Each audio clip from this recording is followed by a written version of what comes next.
Hello, my name is Bob Sklarz, founder and owner of Colonial Carpentry Innovations.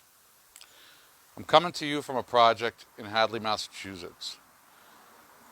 I've actually been requested by the homeowners to do this video kind of as a public service announcement.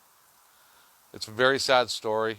They had one contractor in here, and that contractor ended up walking off the job.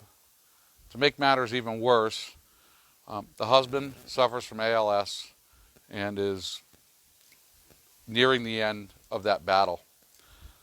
Our primary focus when we got the call was to make sure that Lee was able to get into this house before passing. And I know he'll appreciate my honesty on that. So we're starting in the front because one of the problems that was brought about during this process was twice they purchased the columns, twice the carpenters that were here could not figure out how to make them work. There was no guidance from the contractor. So when we took over, we did some research, we found columns, we put them in. They were actually amazed at how beautiful they came out. And the beam really did come out nice. All this came out really nice. Worked out really well. There was some oversight on how big this concrete pad should be, so we had some limitations to work with.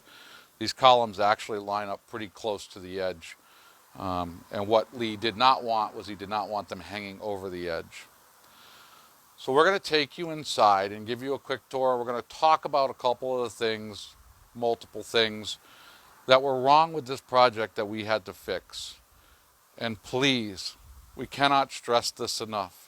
It's very important that you choose a contractor wisely, because some of the things that we're going to talk about could have potentially been missed even when we came into this project had it not been for certain steps that we took.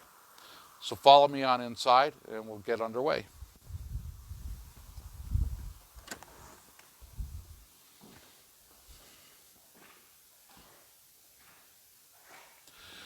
All of the interior doors on this house, we had to take the trim off and we had to shim behind the hinges. These are solid core doors, solid pine, and it would have been just a matter of time before they started to sag, rub, and not work properly. So it was a very poor installation on the doors. When we were working on one of the exterior doors, we noticed that there was no insulation around the exterior door. So that prompted us to take all the interior trim off of the inside of the windows and check to make sure the insulation was adequate. Needless to say, we did have to add a fair bit of insulation. If you look up at the ceiling, we have this beam in the peak of the ceiling.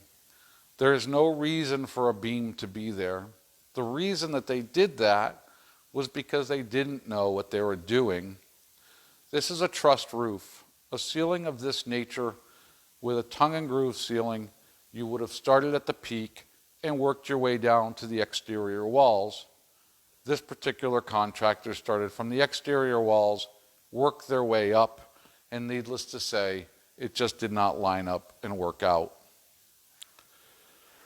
One of our finished carpenters, Lee, wanted a nice beam-looking mantle, so we made this nice boxed faux beam with all mitered edges, so it really does kind of look like it's just one solid piece of wood.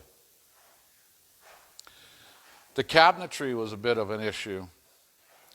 We had two cabinets here that were put in upside down. Fortunately, they were fairly easy fixes, but once again, it's knowing the contractor that you're working with, and if they know what they're doing. We had to get skins to go on the end because it was an unfinished end here, and then to the left of the microwave, that one was also put in upside down. The three-season porch out here, we actually had to take all of these windows out and reset them because they were not plumb nor were they level. The other thing that was wrong was this particular window next to the patio door was not tempered glass. Building code requires that you have tempered glass on a window within 24 inches of a door.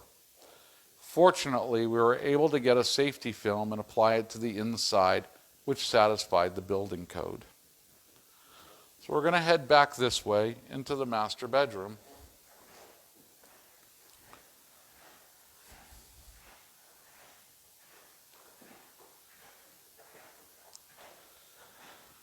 Other than the windows and the doors in here, there wasn't a lot. The problems were in the bathroom.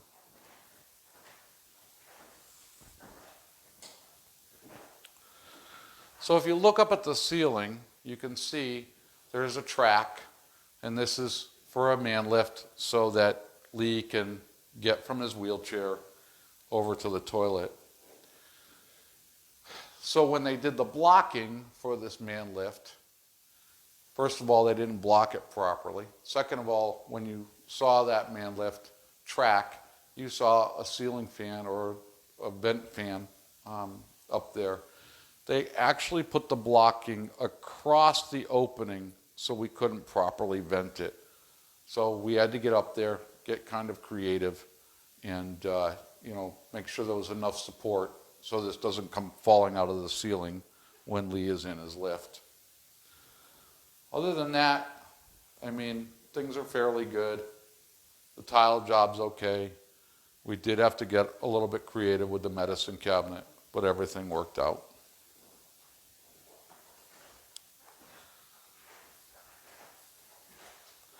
I'll briefly talk about the basement. We won't take you down there and waste your time. We had a lolly column in the basement that was literally 2 inches out of plumb. And we had to cut that at the base, plumb it up. First we had to check and make sure that we had proper footing underneath it. And then we used a special plate to anchor it to the concrete floor.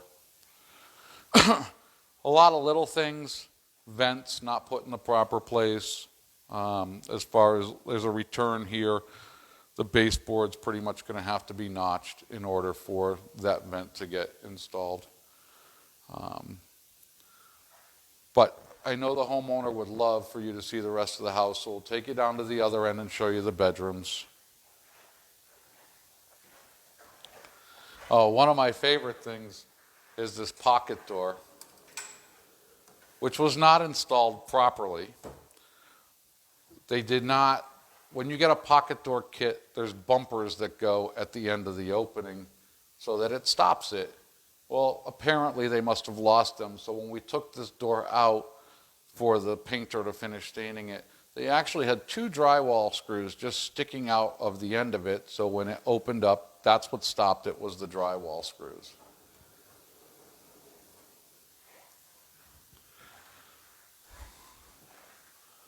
Once again, here we got bedroom number 2.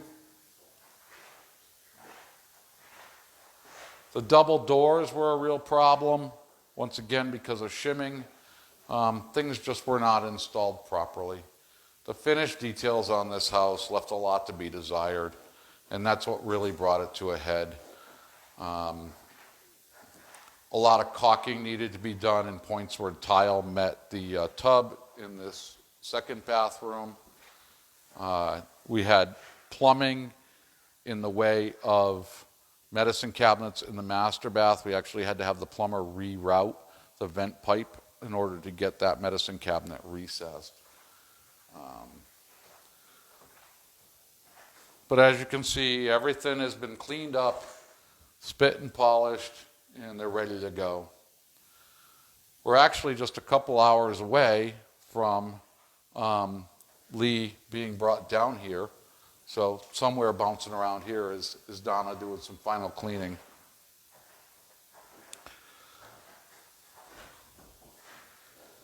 I really want to thank Steve Pancione for stepping up to the plate. There was a lot that needed to be done here as far as painting and staining went. Actually, they had a friend of theirs that helped them out a lot with the painting. Steve came in and did a lot of the staining.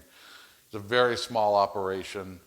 And was kind of concerned about taking on something this big, but he did, and he did a phenomenal job.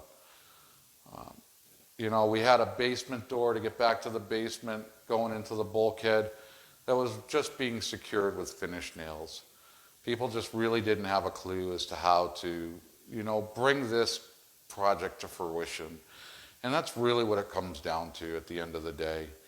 So please, please do your homework and try to keep this from happening to you.